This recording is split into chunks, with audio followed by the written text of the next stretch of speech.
Good evening and welcome to the June event of the BCS Nottingham and Derby branch. This evening we will be hearing about clearing out the loft by Stuart Estelle.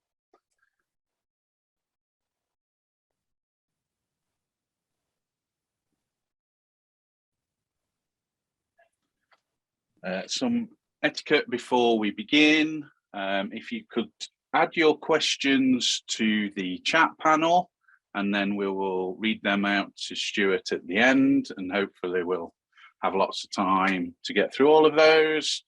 Be respectful to the speaker and each other, and be patient as we will get to questions when we can.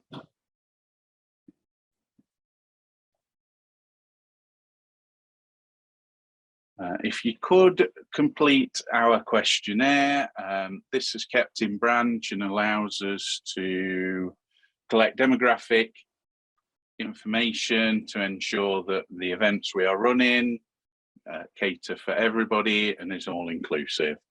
The URL will be put into chat shortly, or if you use a mobile phone, you can scan the QR code, which will take you straight to the questionnaire. All responses are anonymised.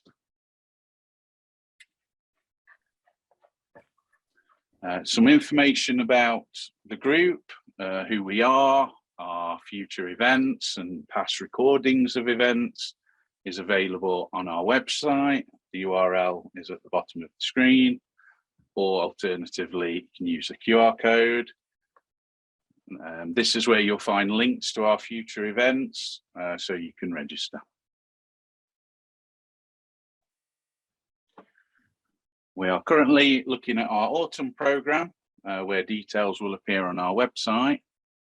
Two events that we are currently planning are a security event with BCS Leicester and SciSec, and an event around Internet of Things. If you have any events that you'd like to propose or you'd like to speak at one of our events, please contact the chair at the email address on the screen. The email address is also on our website. So if you all would like to sit back, and we'll welcome Stuart for this evening's event. Thank you very much, Matt, and thank you all for the invitation. I'm just going to sort my screen sharing out and do the very exciting advanced slides as virtual background thing and see if that works. And then I can pretend to be a 1980s weather forecaster. There we go. Excellent. Right. Good evening, everybody. The first thing you will notice is that I am not really a PowerPoint professional. So my slides lack design, but hopefully you'll have an entertaining time of it this evening. I'm Stuart Estelle. I work for Uniper. I've known Paul now for years. We've worked together on a number of projects, including the Uniper data center exit, and before that, the extraction of Uniper from E.ON. I now lead on architecture for corporate IT across the portfolio of collaboration tools, integration tools, and all the general corporate stuff, the ERP and all of that kind of thing. But I also wear another hat as lead in IT for our digital capabilities, culture and change workstream. And over the past year to 18 months, we've been doing a lot of work on capability development, on trying to get our folks to be a bit more digital. And what we're talking about here is really fundamentals. And one of the key ones is moving away from legacy file stores to using more modern stuff. Now, approximately 2.5, 3 years ago, we decided to exit one of our data centers. And as part of that process, we had to shift a whole load of legacy file stores. What I'm not going to talk about tonight is a load of technical stuff, because from my experience with our data center exit, with our file migrations, that wasn't the really important bit. Yes, of course, there were technical issues to solve. Yes, of course, we got some things wrong. Yes, of course, we had some proofs of concept that took longer than we wanted to. But really, most of the technical stuff was pretty straightforward. What I'm going to talk about more than that is the behavioural aspects of it, a bit of the psychology of it. So hopefully you'll find this thought-provoking. I will be deliberately provocative at times. You can expect some jokes that don't land properly. You can expect some jokes recycled from 1990s situation comedies. And you can expect a theatrical rant about a celebrity wellness guru who I don't like very much. I'm sure it would be mutual. And I'll throw in references to music and all sorts of things as well, as I'm also a musician in my spare time. I come from a sort of slightly non-traditional academic background for an IT person, in that I did an English language and literature degree. So I'm very much sort of on the art side. I think that's probably why, to some extent, the psychology of this stuff interests me probably more than the technical aspects of it. So, leading on from that cue then, if I can find out how to change the slide, and if I can even find my cursor, there it is, jolly good. Right, why do we collect stuff? And I'm positioned neatly in front of the last one of those. I want to talk about collecting, and I want to talk about hoarding, and a bit about the difference between the two and whether there even is one. As I say, I'm no psychologist, but we all like to think we're armchair psychologists, I think. One possible definition for collecting is rational acquisition according to interest. And that makes it sound nice and comfortable, doesn't it? It makes it sound like it's completely justifiable, that you don't need any more excuses for buying another record, another book, another figurine made by Royal Dalton, or whatever it is you collect. And collections come in lots and lots of different forms, from what we might perceive as being a relatively normal thing to collect, you know, postcards, stamps, records, and less normal things like some of the folks you see collecting jars of toenail clippings and things like that.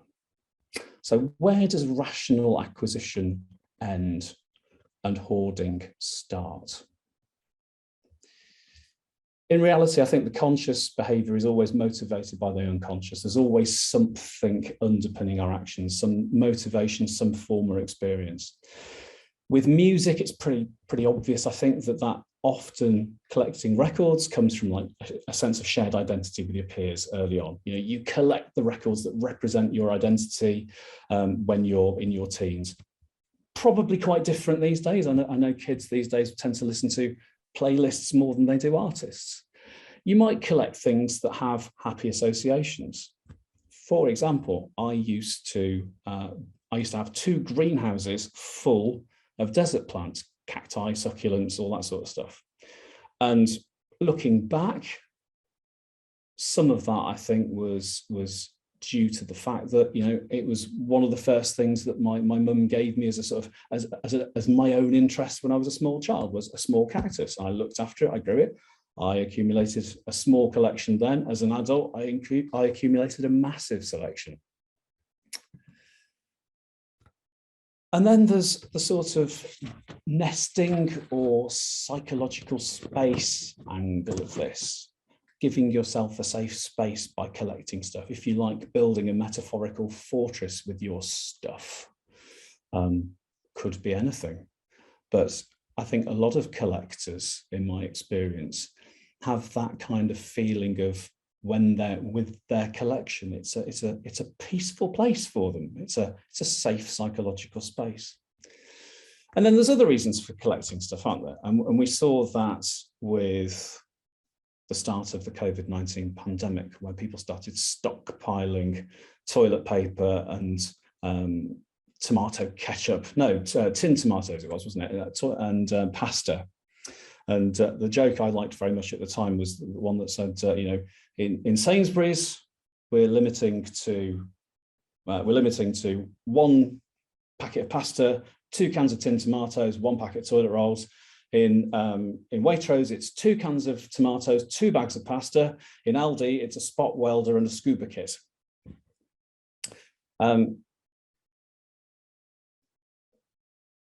But then there's also a response to trauma. And these two, response to scarcity, response to trauma, I think can be quite related.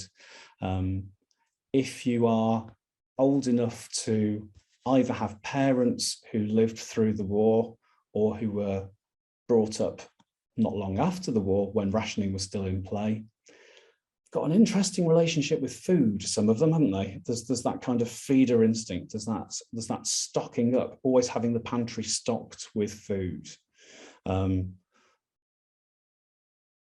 Trauma can then also prompt self-defensive mechanisms, again, similar to needing to present yourself with a psychological space. And the last one over at the end is fear and response to loss. If we fear loss, again, we try and prepare ourselves for loss by surrounding ourselves with stuff. So lots of reasons to collect, but at what point does it become unhealthy? I think it's a pretty fine line, if I'm honest. So according to a definition I found online, you can think of hoarding as evidence of disordered mental health. The chap there, Onpremises, was, I believe, a Polish refugee after or during the Second World War.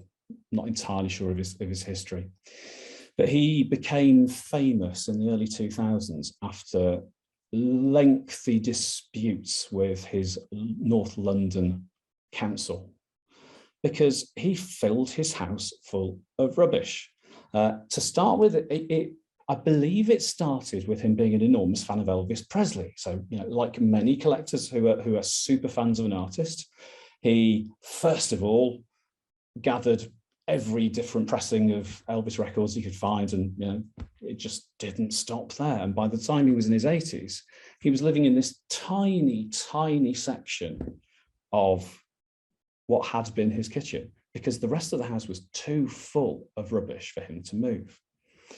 And I really recommend, I'm not sure if the video is still available anywhere, but it was called A Life of Grime, narrated by John Peel of all people.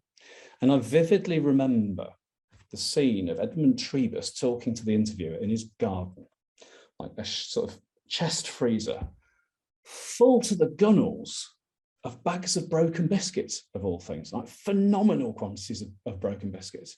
And this pattern was just repeated everywhere. Everything he had 4, 5, 10, 20 of them. And you can see just what a state it is. And it's easy to say, well, we never get that far, but actually we all have an acquisition habit of some sort, I think, or most of us do. And it's an easy line to cross. So why am I saying all this? Well, I want to think about where hoarding, the word hoarding, comes from as well. Because if you think about hoards of treasure, it's a very old Anglo-Saxon word, hoard. And in mythology, we often think about dragons sitting on piles of gold in mountains.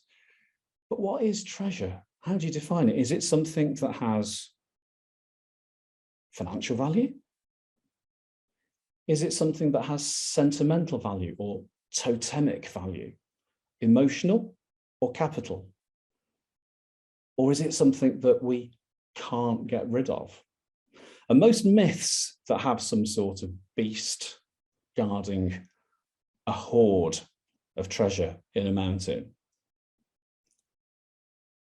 it's a kind of curse. The animal is almost chained to the hoard.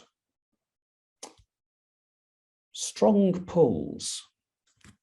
Okay, let's leave with that thought whilst I turn my notes over.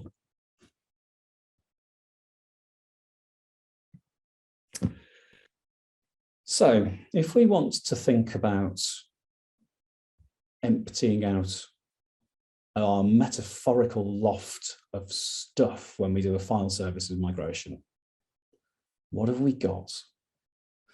You'll probably remember the man with the stick if you're of a certain vintage from Vic Reeves' Big Night Out.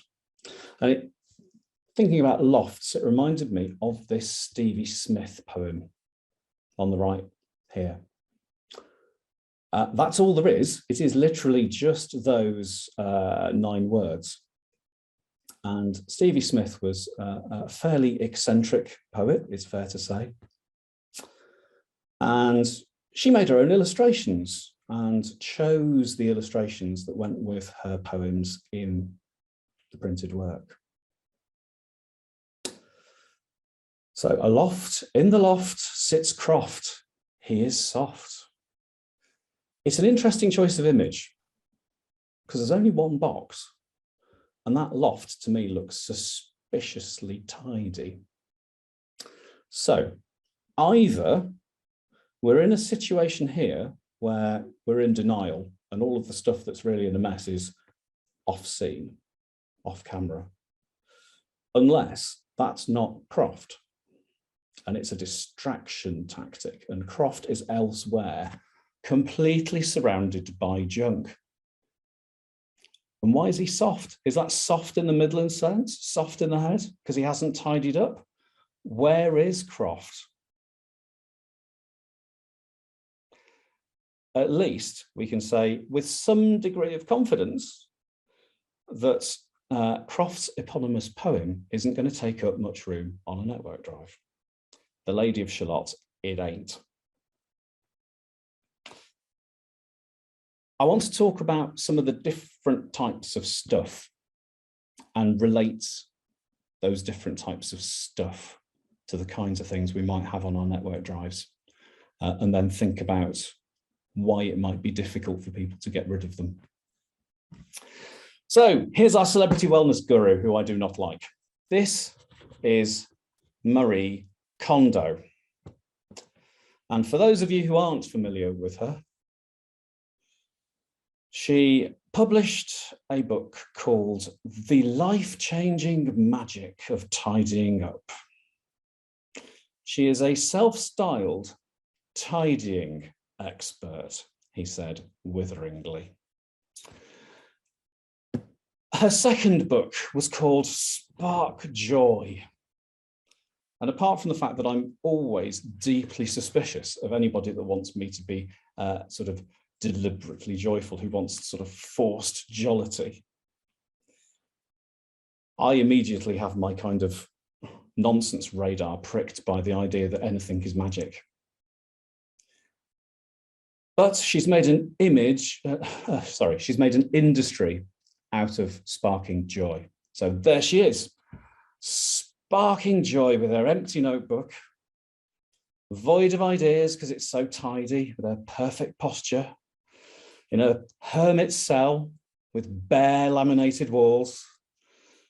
And there she is, smugly creating an industry based on throwing everything you have away because it's not tidy enough. You can only keep things if it sparks joy. And to be honest, I'd have thrown that blouse away as it's pretending to be some sort of paper fairy cake cup thing. So she's being minimalist, beige of attitude, but maybe she's got a point. Because surely the most important stuff is the useful stuff, the stuff that makes us happy, the stuff that we use all the time. It's nonsense to suggest that tidying up is somehow some sort of form of magic. But it isn't hard, is it? Or is it?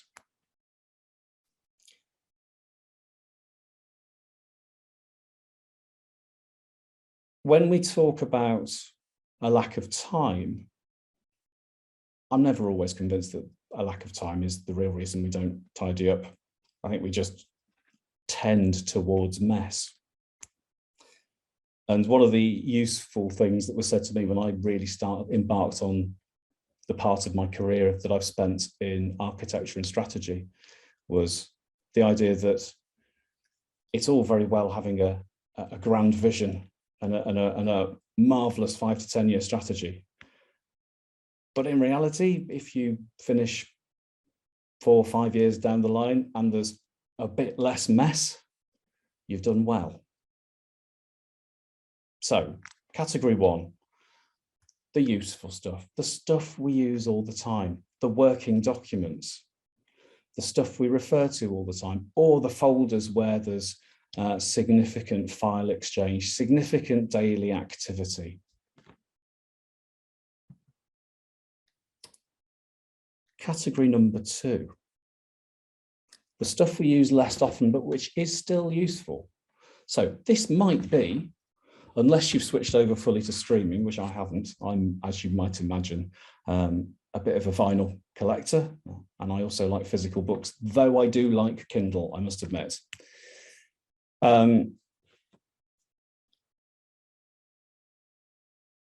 Stuff that we keep around that we really don't want to get rid of, which might go through phases of being used semi-regularly, but isn't used all the time.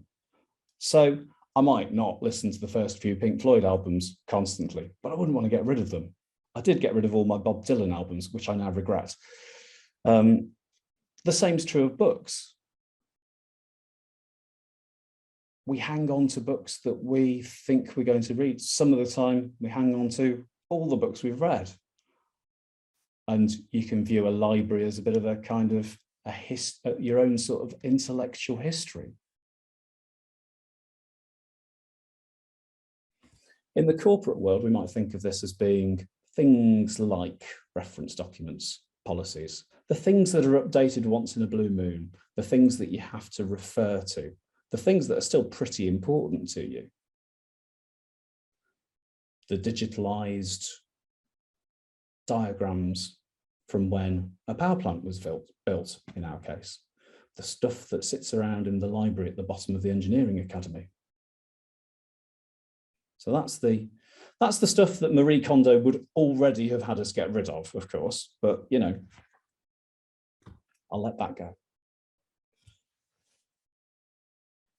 Then there's the things you don't use, but which are in decent condition and which you're keeping just in case. You can tell I've really thought about snappy titles for each of these categories. And this might be stuff that's not just lurking in the loft, but also in the shed. So if the previous category was books, records, maybe Christmas decorations even, this category might be offcuts of wood, or I don't know, a spare kettle that you've had for a while. It's perfectly decent, but you bought one that looks nicer. You didn't want to throw the other one away. Nobody else had a use for it, so you've kept it. From a DIY perspective, this could, of course, be, yeah, the handy bits of wood, the half-used bag of compost from last year, all of that kind of thing. The stuff we keep just in case. In file storage terms, this could be audit relevant files, things that to all intents and purposes have really been finished with. You might have some data miner come along and say, I can get some value out of this if you're lucky, but in reality, it's sat in a folder untouched for 5, 6, 10 years. Might still need it from a compliance perspective for 20, maybe. So it's useful. There's a specific reason for keeping it, and you've kept it. And as we go further down the chain, things are getting, they're sparking less and less joy, that's for sure. And they're getting less and less directly useful. So the low quality stuff that works just about, but which you don't like and don't use. At one point, I had 12 guitars. So you can tell the topic of collecting is close to my heart.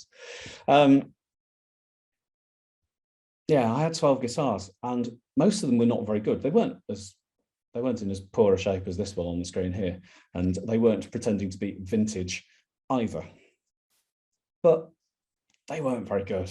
And I sort of, yeah, I got to a point where I wasn't really playing guitar very much because I didn't actually like the instruments I owned. And I eventually had a great big clear out, got shot of pretty much everything, and replaced the high number of low quality guitars with a handful of guitars for one of each of the things that I need.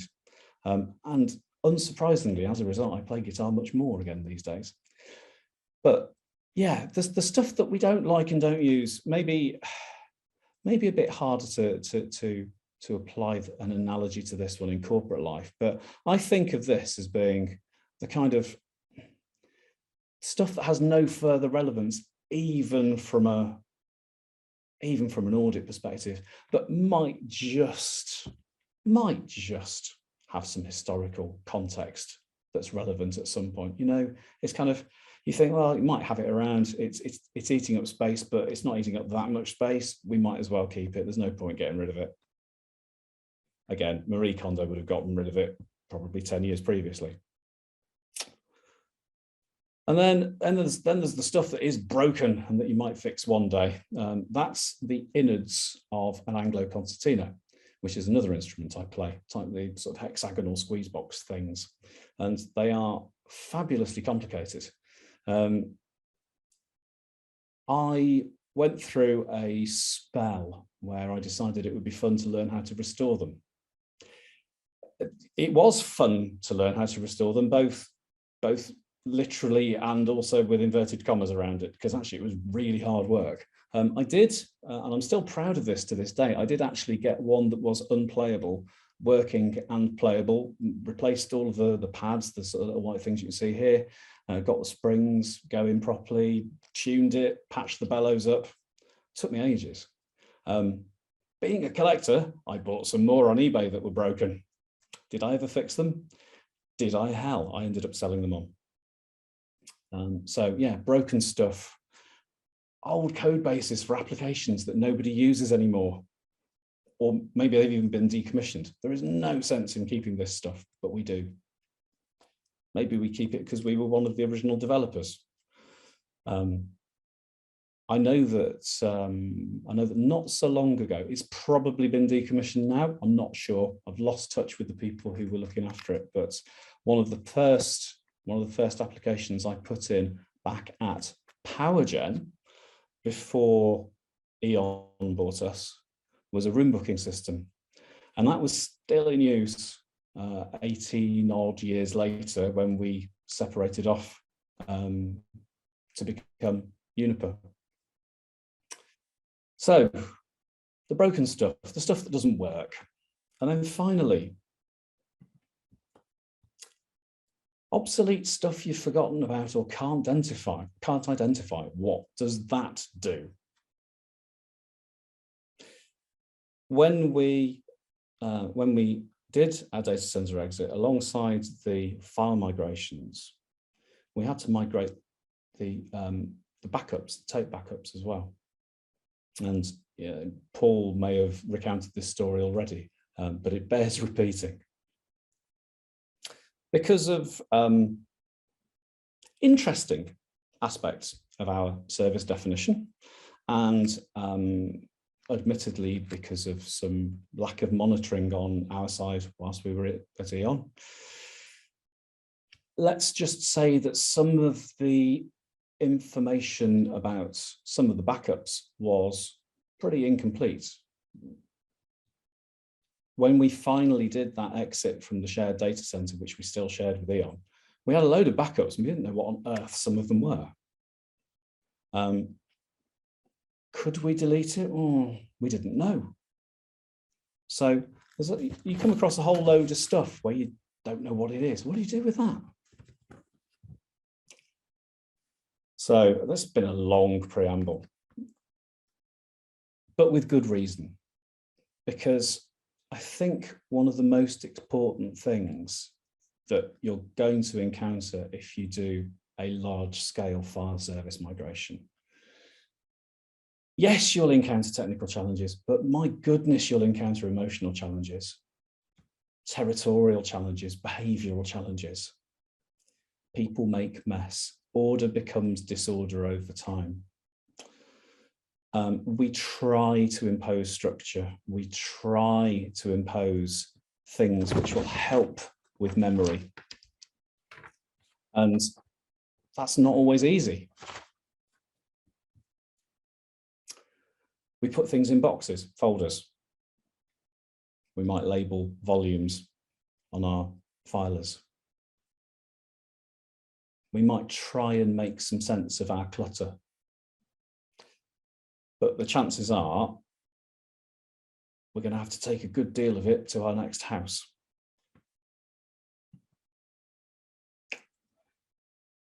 If we think about all of the things that we've said, the reasons for collecting, the reasons for holding on to things, the possible fear of loss, the fear of danger. What could go wrong if I delete this thing? What trouble might I get into? Whether it be with the company, whether it be with authorities, because I accidentally delete something which we then find out we need for compliance reasons. What different anxieties can be triggered by a filer move? And the answer is all sorts. And just as if somebody came to you and said, all that stuff in your garage, well, we need you to move house, just chuck it out. And you go, I can't do that. That's my stuff. Exactly those same instincts come into play, migrating a filer. So we shouldn't and we can't expect the business to just go, yeah, all right, I'll throw a load of stuff away. It's emotional as well as practical. So you can prioritize stuff that you know about, stuff that people are doing all the time. Chances are, even with some active folders, some active areas of storage where there's lots of stuff going on, lots of stuff being written by applications, etc., there's still a chance that there will have been enough attrition of knowledge over time for people to not fully understand all of it. But your chances of dealing with the unknown hoard that you're chained to, that's already stashed in boxes, but you don't know what it is pretty remote, particularly if, as with most migration projects, you're up against time constraints. And we had a reasonable amount of time for ours. There is, however, the risk of encountering magical thinking. And here's Father Dougal Maguire and Father Ted Crilly from Father Ted. And Ted is there demonstrating to Dougal the difference between dreams and reality. And you might hear the idea that users will dispose of all their unnecessary data before the migration. They will not. I promise you, they will not. Combination of time, lack of knowledge, fear, any of the above. So if you're planning a migration, who's going to do the work? Is it going to be done in-house? You're going to hire a van? It's cheaper, of course. You have total control. In some senses, there is lower risk because you know exactly what you're dealing with. But there's a risk of injury. You might drop stuff because you're not properly trained to carry boxes. You might give yourself a hernia, any of the, If you hire in a service, it's going to be more expensive. You're going to have less direct control over the move, but you do have some recourse or some insurance if something goes wrong. What you're not going to do is carry everything with your own bare hands. Magical thinking number 2. Ted, the users will happily move all of their own data and do as we tell them. They will not. In this instance, they don't even want to move house, really. They don't see why they should. They don't care. It's an infrastructure problem. All they care is that they've got their network drive. They don't care where it is, whether it's in a data center in Frankfurt, whether it's in Microsoft Azure. They don't care. They don't want to move. They don't want to spend time on it. They don't want to think about it. They don't want to be disturbed. So when it comes to actually doing the move, it's a bit more like moving a full property chain on moving day. So you're clearing really multiple lofts to carry on the now analogy now stretched to breaking point from the title of the talk. And the dependencies aren't linear either. It's not like you've got a solicitor at one end of the chain talking to all the solicitors in a line, making sure everything's on track. It's not linear. It's all over the place. Particularly if you've had filers in place for years and years and years. They will resemble something like the Wild West. It doesn't matter how good your governance is. There's going to be all sorts of stuff lurking. So it's more like a web of dependencies and a skip file all in one handy package. And that little chap in the bottom left of the screen was my little mascot for when I was delivering updates on our file services migration project. You can buy him online, and they now even do a little plush version of him too, which is very attractive. So you end up needing outages, of course, for critical processes. Some moves are going to take much more preparation and longer planning in terms of lead time because of business needs and constraints. Reporting deadlines, for us, end of day is always a consideration because there's activities using large numbers of file interchange at particular times of day even. Some parts of the business are prepared to accept a half day, full day, 2 day, 4 day outage. Others say we want half an hour. You might need to consider multiple destinations or compromise regarding landing zones. We had some significant challenge with regard to some of our estates because of application dependencies where applications hadn't been modernized and weren't yet in Azure because of our network architecture. And if you want to ask questions about this, I'm sure Paul will help me answer those questions. He said, hopefully. Because of our network architecture, we also had some significant challenges where we had to maintain an on-premises filer, an already existing on-premises filer for those applications to connect to.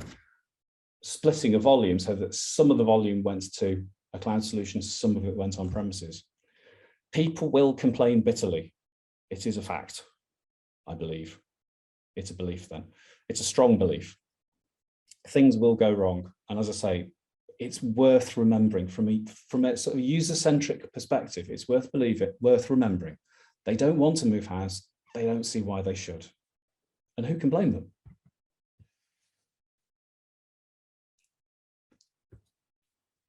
The other big things, we had to do a domain move at the same time, which meant that it would be a bit like dispatching a removal van to your new house without giving them the address. So we had to implement a tool to do link manipulation. That for us brought a number of challenges. We are a German company. We have a strong Workers' Council. Our Workers' Council are very interested in anything that manipulates data or that they view as being potentially infringing on the privacy or personal data of an individual. So anything that can be seen as manipulating a file or somebody's data, even though these were the public, if you like, team shares, not the personal ones, but the team ones, they were still interested in that. They were still interested in what the process was, and we had hurdles to go through with that.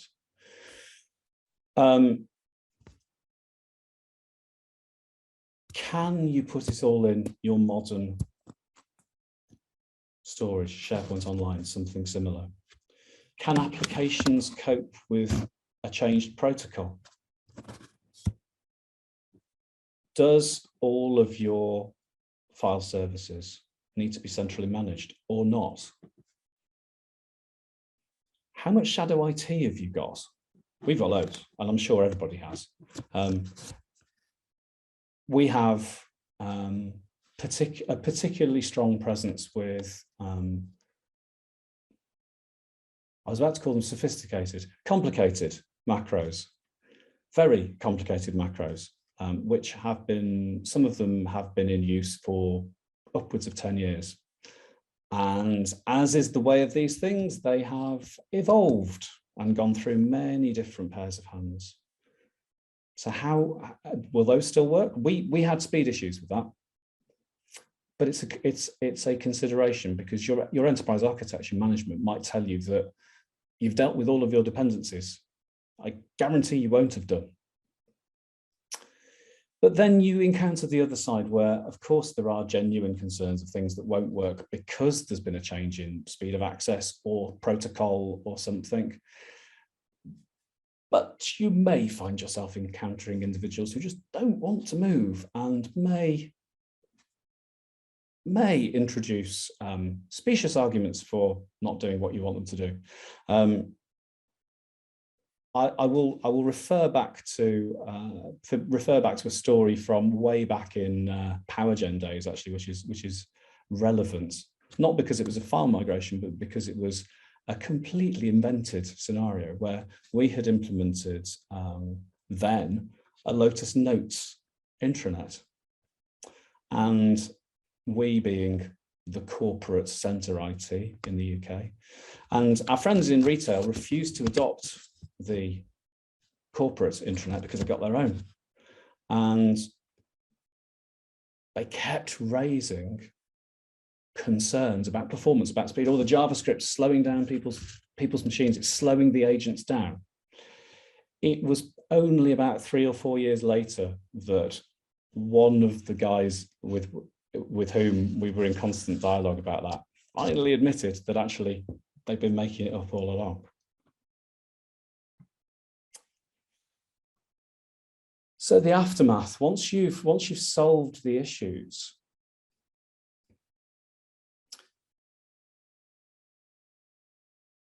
you have to recognize that it's probably only going to be the first step. You are probably going to need to move everything all in one go. You know, we've already talked about not trying to make sense of the hoard. If you try and make sense of the hoard before you move it, you won't hit your deadline. I guarantee it, because you won't be able to get the amount of business resource you need to handle the stuff. And you're going to need a story for the overall journey. It's a great vision to say, I don't want any more legacy file stores. I don't want any more legacy file stores. I really don't. But we've got them, and they're going to be around for a while. They're in Azure now, and so that's, you know, that's progress. We get to take advantage of cloud optimization in terms of hostage and storing. Great. I'd really like to have no file-based interfaces. But we've got a really big application estate, and there's lots of applications that won't cope with that yet. Some, a reasonable number actually. Now we are moving to a decentralized model. So the footprint will lessen. It will lessen over time. I don't want to have legacy file stores being used for end user data. That's more feasible. But again, from a user-centric perspective, it's just worth thinking in terms of level of capability, because those of us on this call, I would imagine, are all pretty happy using Google Docs, Microsoft 365, some sort of cloud storage platform, the cloud-based features of a modern workplace. Many of our users are not. Many of our users, particularly if they have not grown up as digital natives, if they didn't have a home computer, you know, if they're, I was I was very lucky. I was 8 years old when I had my first home computer, but that was relatively early on. You know, that was a really new thing then. A lot of people this doesn't come naturally to. So this will feel like a big change if you couple migrating off the file shares with, right, it's all going in SharePoint. We're doing the right, it's all going in SharePoint this year. And yeah, and we're having to run significant numbers of information sessions to get people used to using SharePoint, getting them used to using things like sensitivity labeling. So that's the other point about transitional steps. You might not get there all in one go. In fact, it's probably inadvisable to try and get there all in one go unless you know really, really confidently that your people are going to be compliant and you have a small enough corpus of documentation or files to move. Prepare for resistance, prepare your arguments, and prepare to be flexible. Obvious Smith's lyric joke for those of us who are kids of the 80s: reissue, repackage, repackage, reevaluate the songs. The planning for our migrations, we did it in a relatively agile way because we had to, because although some business constraints were cleared, others were not at all. And always remember that the business priorities will not match yours in this. They just won't.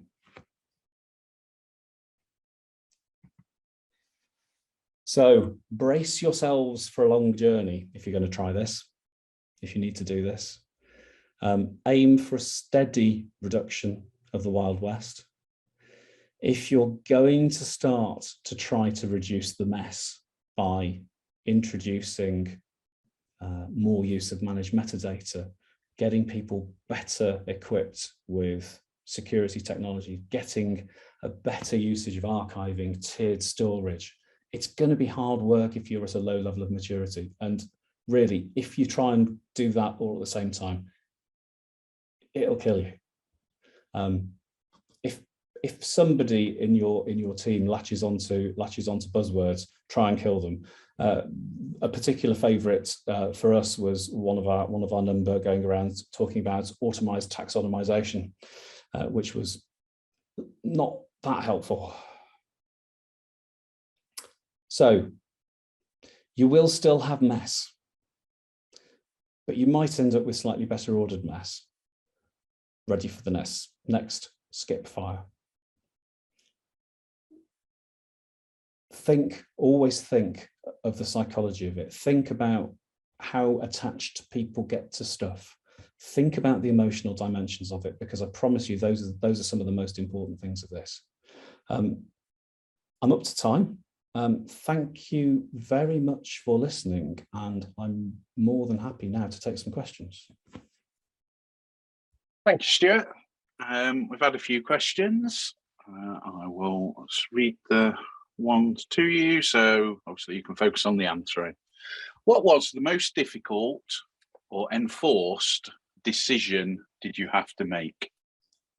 Oh,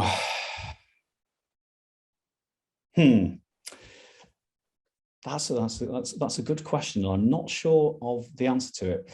Can I come back to that one? I'll think of that one in the background. Yep, sure, no problem. How do you migrate, or how did you migrate to comply with GDPR or the Data Protection Act 2018?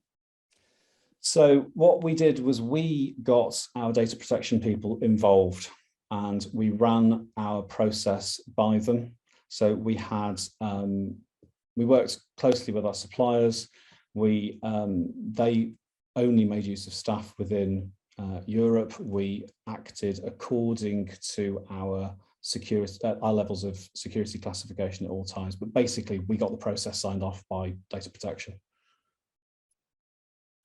Thank you. Simple answer. Yeah. What did you do with the backups where there was little metadata and no one could make a decision whether to keep or delete? In the end, we had to make decisions to get, in the end, we had to make decisions to delete, and we escalated that up as far as we needed to go. And Paul, you can probably remember better than I can how far up that had to go, but it had to go up pretty high. Yes, it did. And it was me who's naughty enough to plant that question on you, Stuart. Oh, well, thank you for that. Yes, we did have to go up very high, because basically we didn't know what the data was for. It had been kept for many years for a purpose, but the original purpose was lost. So we had to make a decision and also comply with, we didn't know what the data was, if you recall. And Indeed. And actually inspecting it, there was some questions about data protection. So it caused some problems. But in the end, it was pretty much impossible to inspect the unidentifiable stuff, wasn't it? Yes, it was. In the end, we just had to give it to an owner, and then it was deleted. Yeah. Thank you both. In short, migrating from a legacy file system to something in the cloud is more about managing the user base expectations than the technical aspects. Would you say that's the case? I believe that the user aspects are the most important. As I said at the outset, of course, there are going to be technical challenges. You might, for example, you might experience, if using Azure as the example, you might experience issues with bandwidth with your express route if you use express routes. You know, I'm not pretending that there are not technical challenges here. Of course there are, but for us, the technical challenges were as nothing compared with the complexity of managing the migrations, the complexity of doing the cat herding of working with the users to get it all running relatively smoothly.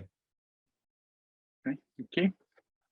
What preparations do you have to put in place for users if the hoard is still being written to and includes a mix of archived or untouched files and live working files?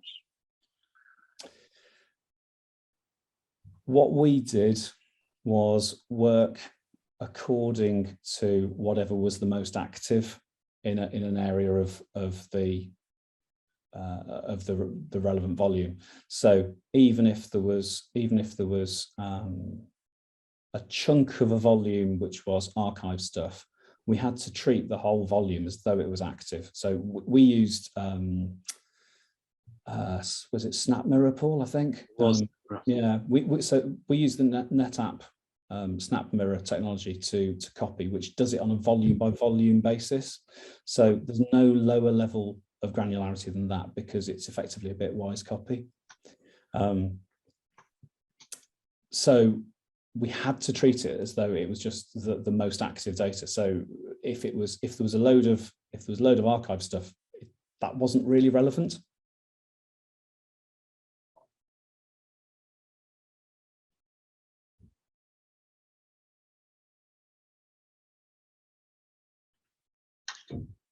Matt, are you any more questions? You're on mute. Apologies. Yes, do you want to go back to that question you wanted to ponder on? Yeah, the most difficult enforced decision. Yeah. I think it was probably, and it was difficult for a number of reasons. The most difficult decision was to change course very strongly after a period in which we were hoping that the users would move data by themselves and delete data by themselves.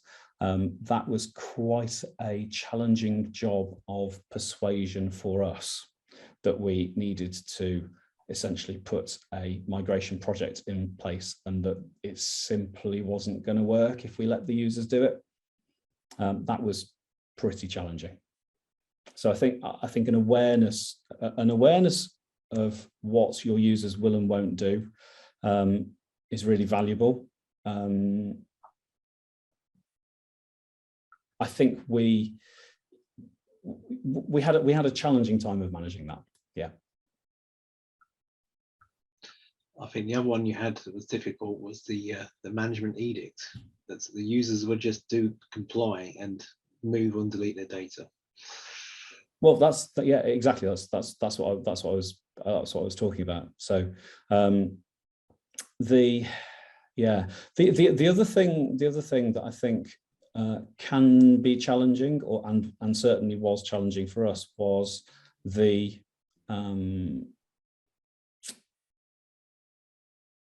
thinking that we should just go straight to our strategic